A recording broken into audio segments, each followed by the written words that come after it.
Good evening and welcome to another edition of Teen Sports Chatter.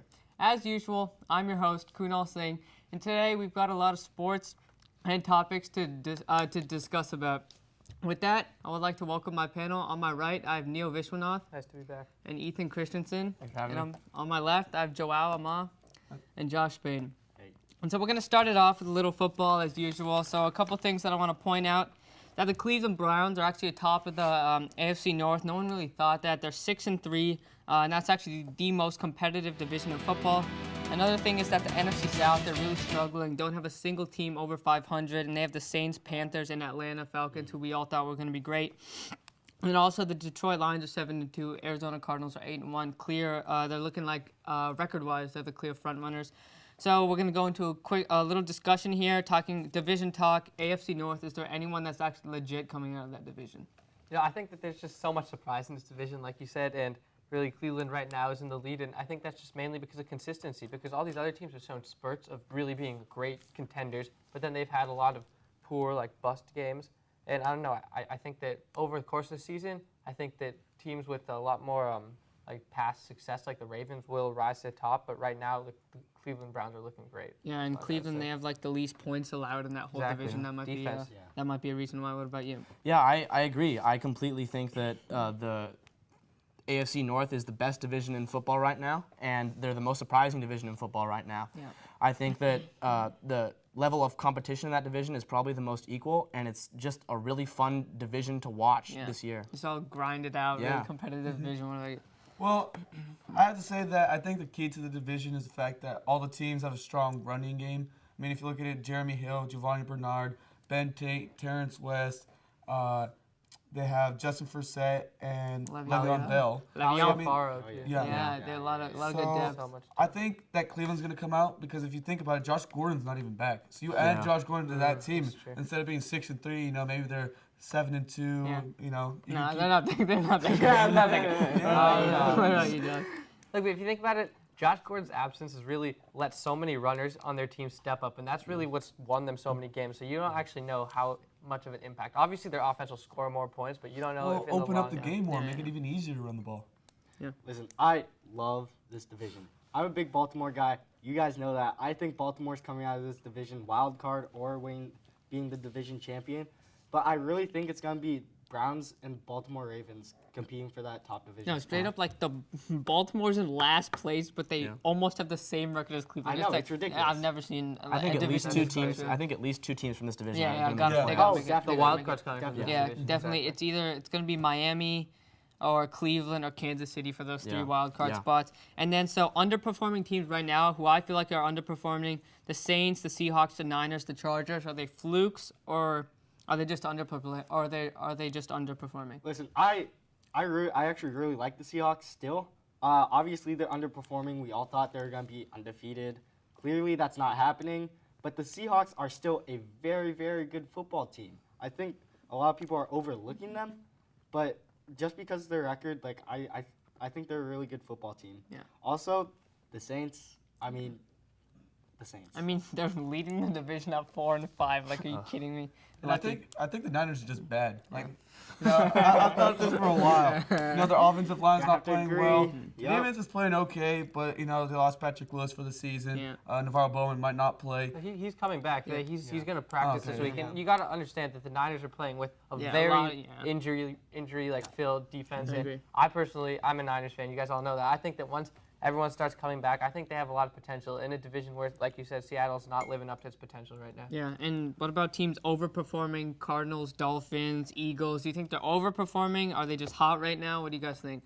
I don't know. I feel that the Dolphins might be overperforming a little bit. I think that their defense is very good. Very good. But I don't think that their offense can really hang with the big boys in the AFC, and I just don't see them going very far. See, I'm going to have to disagree with you with that. First show, you know, all about Ryan Tannehill. Listen, he's had a pretty good season so far. I think he's just going to keep on getting better and better. Mediocre. If you look at his stats and if you watch his gameplay, like, he's really just gotten better throughout the season. He's found more dependable wide receivers. You know, honestly, Miami really doesn't have that great wide receivers. yeah. But he's making the most out of it. Yeah, and Mike even Wallace pretty good. No Sean Moreno Yeah, got exactly. hurt. That's Still, the they're other doing thing. it with Lamar Miller. I mean, they're finding a way to win. I think defense is a big part of Exactly. Like I said, I've always said defense is so key. Both of these teams, both the Dolphins and the Cardinals, both allowing under 200 points. That's so big because, like Ethan said, these offenses that they have, like you don't even know half the players on them. Yeah. Okay, they're not that prolific at all. But these defenses are stepping up. They're making it so that the offense just has to put like 17 points on the board, and then they got the win. That's what it takes. Yeah, I think we have to be careful the Cardinals because I know they're 8-1 right now, but with Carson Palmer out for the season, we have to see how Drew Stanton plays. I agree. He's played 2 games, but with a completion percentage under 50%, like that's not really sustainable for a season. To How keep good getting can he those really wins. be? Exactly. I agree. He takes shots downfield, but what else can he do? Because at one point their defense is gonna have a bad game, and then Yeah. when the game's on Drew Stanton's shoulders, what's gonna happen? That's what you Yeah, gotta yeah. think. I mean, Ellington's been good, but he's not good enough to carry them. Yeah. Stanton's he's not beast young, mode. right? Can't put young him on our guy back yet. at Michigan But State. guys, you've seen Drew Stanton for 2 games. Yeah. Yeah. I mean, if you saw That's Drew 2 Brees for 2 games. games earlier in the season, you would think he's terrible, right? Yeah, I agree. It's only 2 games. I Yeah. think he could do it.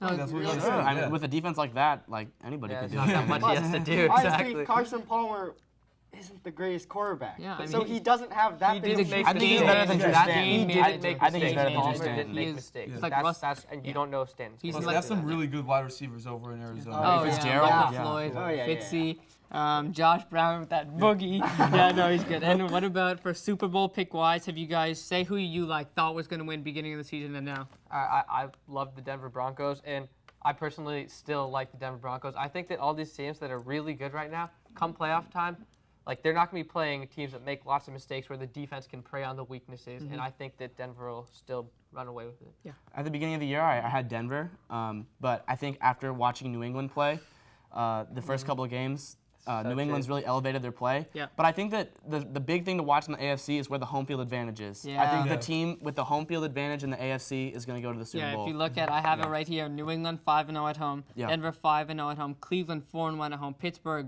Baltimore, Cincinnati all 4-1 at home, It's a Indianapolis huge factor. 1-1. It's a all, huge all factor. have one I- loss at home. I Yeah. agree. But in the beginning of the season, I thought the Seattle Seahawks were the clear front runner for the Yeah. Super Bowl. But obviously that's changed now. I think the New England Patriots are the clear front runner now. I mean, you saw them. What was it, Week 9, where they played the Broncos, 43-21. It was pure domination. Good to It watch. was pure domination. Fun to watch. So nice to watch. Yeah, oh yeah, I loved think, it. I said Pats beginning of the season, especially after they just smacked the Broncos. I mean, their defense just completely confused Peyton Manning. Their offense just ran over that new Denver defense. So I think the Pats are a clear front runner. But Right now. you got it all depends on which Tom Brady shows up this Yeah, season, because that's two very different true. Tom Brady's have Yeah. played. The first Well, half season, second All right, half. all right, First so half of the that- season agree. is- See, this is gonna lead us into our first rapid fire round. And so for this rapid fire round, we're gonna play a game called Contender Pretender. Is this team a contender? Is this team a pretender? All right, let's start with New England Patriots. Gotta say contender. Brady's so hot. Contender, no doubt. Contender all the way. Definitely a contender. Contender. Oh, yeah. Proud to say it. What about the Broncos? They're still a great team, contender. Sadly, a contender. Can't doubt them. They're a contender. Peyton Manning's so good. They're a contender. Contender. It hurts. It hurts. All right, Arizona. I gotta go pretender. They're gonna choke. Pretender. Don't trust Drew Stanton enough. Pretender. I'm going to go contender. I mean, their defense is just amazing. I say pretender. I don't think Drew he can't really fill the role of a game manager. What about the Eagles? Ooh, this was a tough one, but I gotta go pretender here. I gotta go pretenders. I actually think they're a contender. I think Chip Kelly can work his offense in magical ways, and I think that in an NFC, I think that they'll do well in the No, I playoffs. agree with that. Big pretender. Yeah, I actually think they're a contender too. Very fast offense. Special teams just look great with Darren Sproles. What about the Lions? Lions, I gotta say that they're a pretender. I think that if their defense ever stops playing well, then they're just not gonna be able to handle things. I'm gonna go pretender on this one. I'm actually going to say contender again. I think that with Megatron back, the defense playing out of this world. Healthy Megatron. Healthy Megatron, yeah. Only thing to question is Matthew Stafford, but I think they'll do fine. I think they're contender. I'm going to agree with Ethan. Contender. I said in the first show, their offense is amazing. Yeah, I also got to agree with contender. Last one, Indianapolis Colts. I gotta say pretender. I think if they go against the Broncos or the Patriots in the playoffs, they're just gonna fold. Pretender. I agree with these guys. Pretender. Pretender. I gotta go pretender too. Defense isn't good enough. Yeah. Whew, that is some hot fire. So with that, I'm actually gonna lead it into our next. I actually was very fortunate to have the opportunity to go up to the CSN Bay Area Sports Studios last week and interview a 5-time Emmy Award winner named Dave Feldman. He's a big broadcaster, he's a really great guy, and I was really lucky to interview him, so we're going to play that interview I had with him from last week. I'm sitting here with the legendary Dave Feldman, who is an anchor on Comcast Sportsnet. He actually is a local, grew up in Palo Alto, went to Palo Alto High School, and we'll start it off there. How was it like to play basketball in Palo Alto? Not just basketball, but basketball with Coach Jim Harbaugh of the 49ers. First of all, you called me legendary, so thank you. Yeah, I will of pay course. you later for that. Playing basketball at Palo was great. It was one of the most enjoyable things I've ever done. I loved it. I played for the legendary coach Clem Weiser, who coached there forever. My junior year was Jim Harbaugh's senior year. We had a great team. We went to the CCS Final Four. We played our final college game that year, high school game that year at Maples Pavilion, Stanford's home court. Sadly, we lost to Reardon in the Final Four, but it was a great team, one of the best teams Pally had in a long time. Yeah. And Jim was a great player. You see how competitive he is right now? Yeah. That's how competitive he was then. He was a 6'3" power forward who could shoot. Yeah, it's He's like really Kevin good. Love kind of, but much shorter. Still the power forward maybe position. a high school Kevin Love. Yeah. That's not a bad comparison. Yeah, so junior year and then senior year, you kind of took the team over, team captain. I was team captain. I wasn't nearly as good a player as Jim, Yeah, and our team wasn't nearly as good. yeah. But I was the captain. That is accurate. Yeah, and so you also played in college, and you actually coached at Stanford. So did you want to go into coaching? Was that I something did. you considered? That's what I wanted to do. I wanted to be Yeah. a basketball coach, Yeah. and I worked for Tom Davis at Stanford.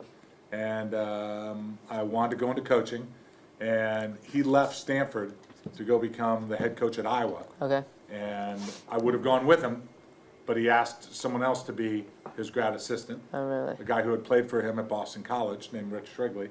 So I went back, I finished Tufts University, came back to Palo Alto, got a job at Palo Alto Co-op, announcing high school games. Yeah. Worked for Ted Robinson at KCBS Radio, sent out tapes, and got my first job in Sioux City, Iowa, and started my first career. Yeah, and so is that how you became interested in sports and interested in broadcasting through those jobs? Yeah, and also in college at Tufts University, I interned at a TV station, WBZ, the NBC affiliate. Yeah. And a guy kind of took me under his wing, and he sent me out to the Boston Garden one day, and I got to interview Larry Bird. Oh, wow. And I came back, and they used my question on the air. Wow. And I was like, wow, if I could ever make a living interviewing Larry Bird, Yeah, how cool a job would this be? probably the greatest job on Yeah, earth. so- Yeah. So that's what sort of stoked my interest in doing it. Yeah, and so early on in your career, what are the things that kind of challenged you, and did anyone give you advice that stuck with you for a long time? Yeah, I got some good advice. I got offered the first job in Sioux City, Iowa, and I grew up in Palo Alto, like you. It's a pretty great place to grow up, It right? is indeed. And then it's got everything. It's got Stanford, it's got culture, it's got educated people, and then I got offered a job in Sioux City, Iowa, and I was Yeah. like, whoa, I've never been to Iowa. Sioux City's in northwest Iowa. It's a tiny town. Do I want to do this? And a guy who I interned for in Boston said, you got to take this, and you'll either be really good and you won't be there very long, you'll be terrible and you'll be fired, you'll decide it's not what you want to do, you'll decide it is something good will come of it. It's like your grad school. Yeah. And it was very good advice, and I went there. I was only there 1 year, and I moved up to Monterey, but that was the best piece of advice. Go somewhere where they put you on TV. Uh-huh. So I always tell people who want to do what we're doing, what you're doing, Kunal, what I'm doing, don't go and be a producer behind the scenes. Go and be on camera. Use the regardless talent. of how small it is. Yeah. Go there so you learn how to be on camera. Yeah, yeah. And so you said Larry Bird, was he your favorite interview of all time? No, my favorite interview was actually his arch enemy. Julius Erving was my Yeah. favorite player Oh, growing really? up.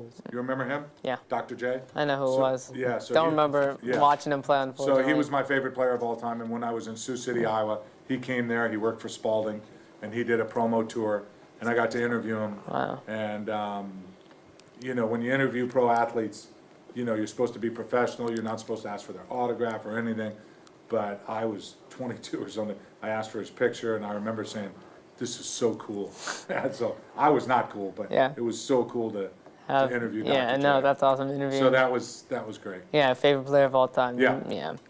And so, what's a good piece of advice that you would give to someone trying to pursue the career of being a sports anchor or something to do with sports?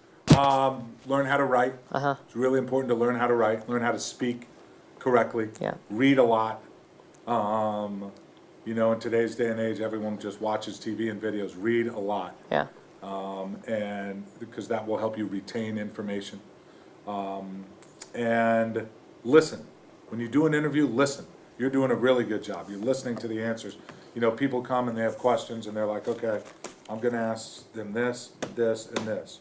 And then I say, you know, I almost didn't become a sportscaster because I wanted to become a shepherd in Egypt. And you go, okay, what was Larry Bird like? Because you're not even listening to my answer. So the most important thing is to listen when people do an interview.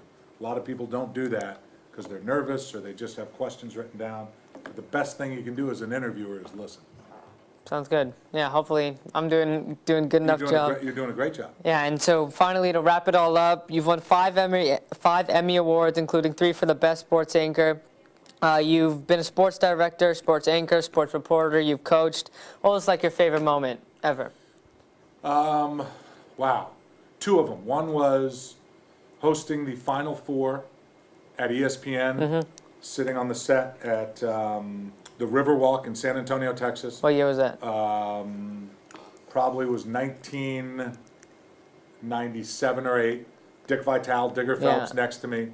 I'm the morning host. Chris Fowler did the main stuff. I did the stuff in the morning. Thousands of people behind us chanting Dickie V. It was a huge high.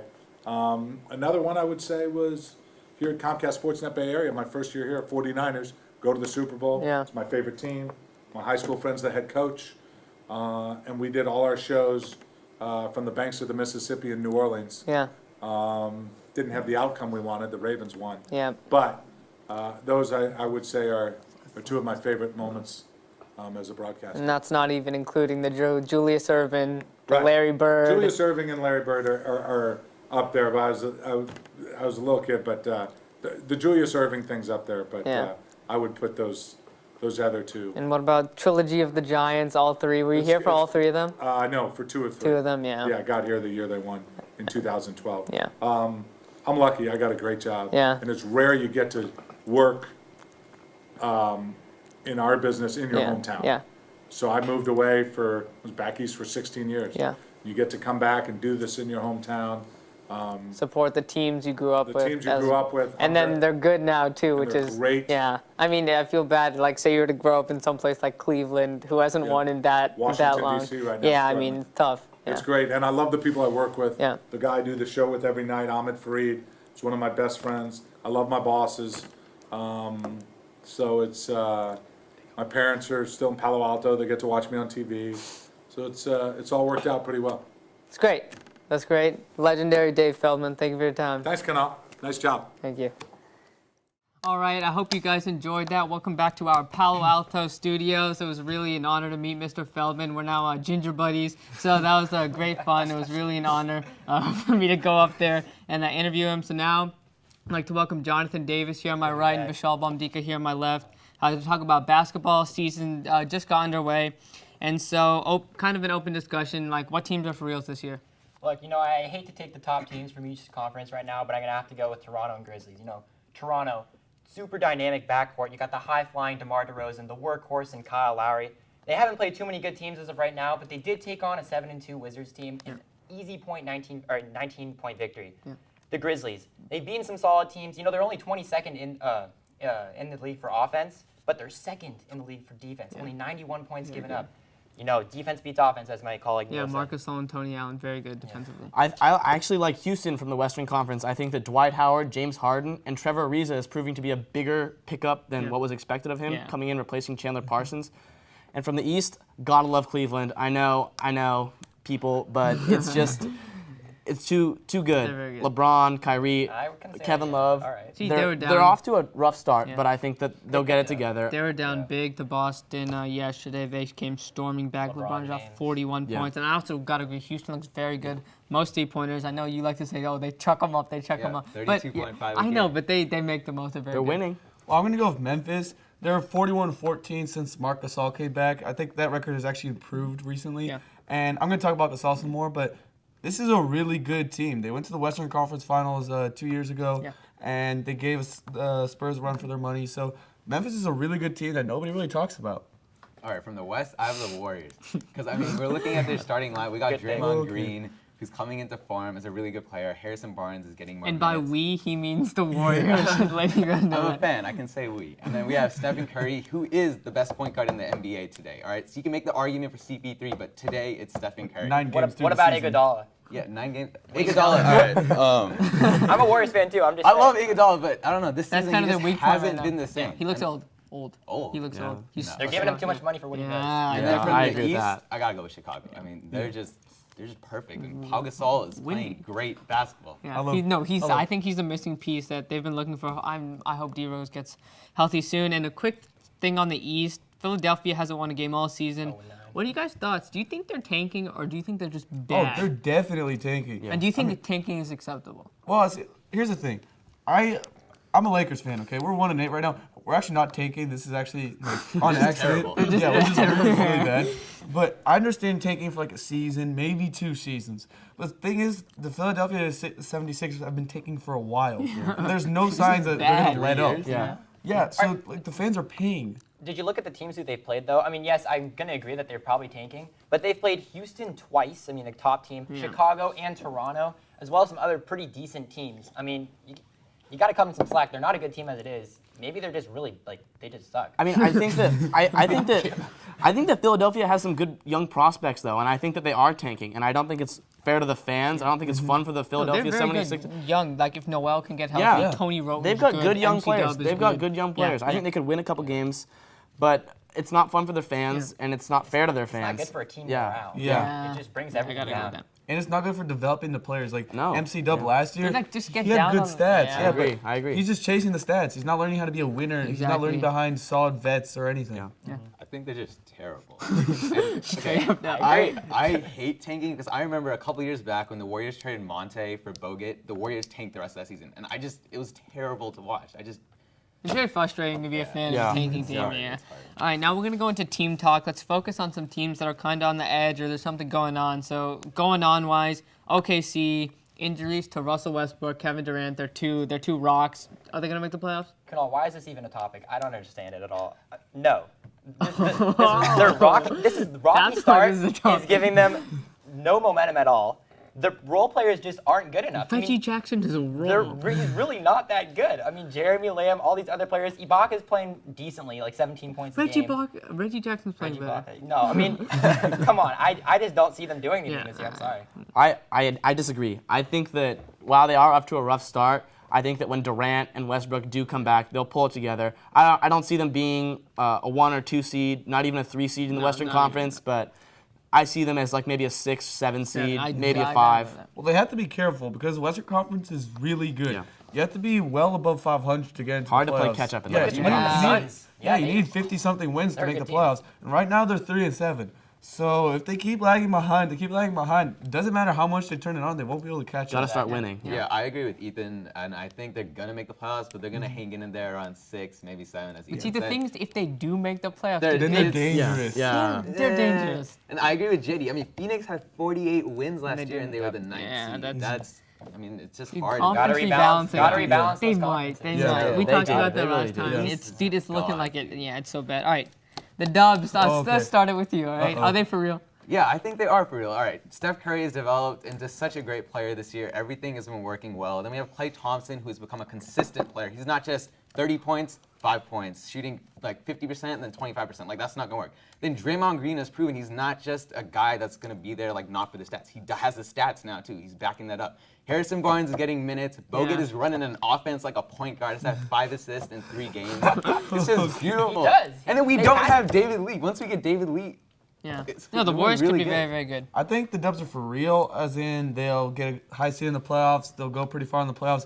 But I don't think they're a championship contender right now. Because if you look at the other teams, like Okay. If you look at the other teams, like I would take the Bulls over them. I would take Memphis over them. It's really hard for them to carry their style of play Yeah, all it's the tough. way through See, the the playoffs. threes, yeah, all it's the a way tough through the thing. playoffs. They're, It's hard. they're definitely a playoff contending team, Yeah. and they're definitely going far. They still need a few things to Yeah. fix up. Their Yeah. turnovers, Stephen Curry still has a Oh, problem yeah. with turnovers. Those one-handed passes But kill me. that's just a product of the new offense. It'll just take time to get into. All right, And- so yeah. with that, with all the Curry talk, let's go into our second rapid fire segment. And so this rapid fire segment, what we're going to do is we're going to go through the best player so far this season at every position. Let's start with the point guard. SC30, Stephen Curry. Curry. Curry. Steph Curry. Yeah, SC30, Steph Curry. Shooting guard. Hate to say it, but James Harden. Yeah, I'm gonna go with the beard. Harden. I hate him, but it's Harden. Yeah, Harden, 26, 7, and 6. My God. Shooting guard. Small forward. LeBron's turned it on recently, so LeBron. I'll go James. LeBron. LeBron. God. Power forward. Pau Gasol. Oh, I'm going Anthony Davis on this one. Anthony Davis.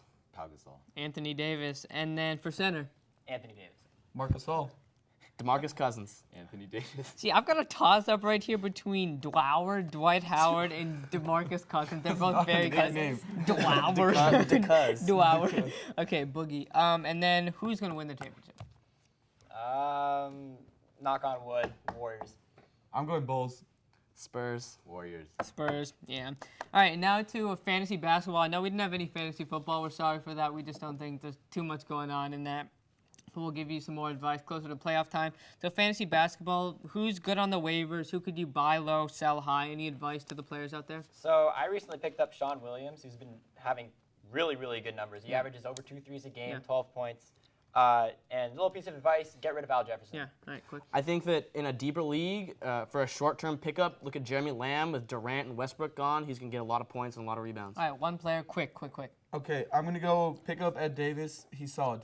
Gary Neal. Yeah, I got to go sell high. Reggie Jackson, he's averaging a great show. He's averaging a great season. So with that, we're going to wrap up. We had a great show. Hope you guys enjoyed watching. We'll tell you when our next show is. If you like the Media Center on Facebook, follow them at MC Sports Crew on Twitter. Hope you guys enjoyed. Take our advice. We're very smart teenagers. Hope you guys have a nice